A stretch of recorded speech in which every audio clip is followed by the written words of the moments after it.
Howdy, howdy, howdy. So this video is about the Snortcast, the beginnings of the Snortcast. And it began when I was a child who was shy, whose parents had gotten divorced. I was the eldest. I became the dad, and I have to say, comedy got me through that time. I don't know why it's comedy that became my superpower.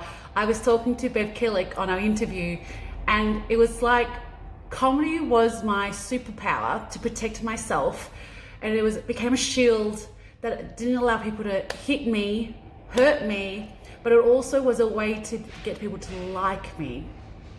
That's just interesting and curious about itself as well. And we know that, we think comedy is all about the ha ha ha and joy and laughter, but to really get to the darkness of comedy, the darkness of life, you really have to dig so deep to really figure out what is the light and how to bring the light. And that's the magic of a comedian or a comic performer. You just know where to take your audience and know how to make them laugh. And that's a skill that I've had to practice. Now let's go back to when I first recognized that I was a comedian, was in grade 6. I remember standing in front of the classroom with 25 names, reading names and reading a joke about them that I'd written. And I did this at show and tell all the time. And I knew that comedy was my gift to people. And I've been funny with my friends. I'm always allowed the foolish one who does the silly things. Like I remember when we were in university, I was tight on money, and my friends and I would pull in all the food that was left over from the table, and they would pay me $5 to eat it, and I was willing to do it. I was always that clown in my friendship group, and yeah, I did silly things for money. But the snorting, when did that come out? So the snorting happened when, I specifically remember this childhood memory. I was 13 years old in year 8 at my high school, girls' Catholic school. In lunchtime, it was winter, it was cold, and I was hanging out with the cool group at this time. And it's a blessing in disguise, because I'll explain the story. I was hanging out with them, but I never really fit in with them, but I was trying to be cool. And so then I remember we were laughing about something, and I had a cold, and I laughed so hard that a bubble came out of my nose, stayed for a couple of seconds and went back in, and it was mortifying, reminding you that this was the cool group, and I'd just done that in front of the cool group, and I became known as the bubble girl.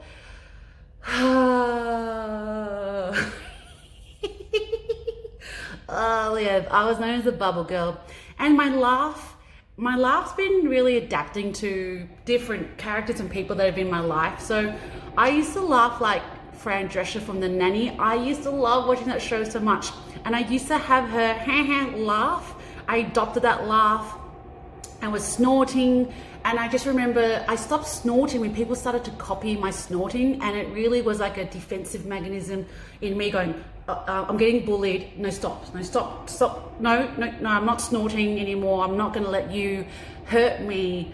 And I just remember, yeah, that was how I felt as a teenage girl trying to get through life and trying to find her voice, and my laughter was creating ripple effects around people.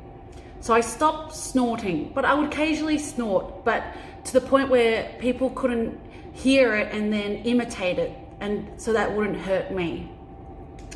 So how did the Snortcast come back?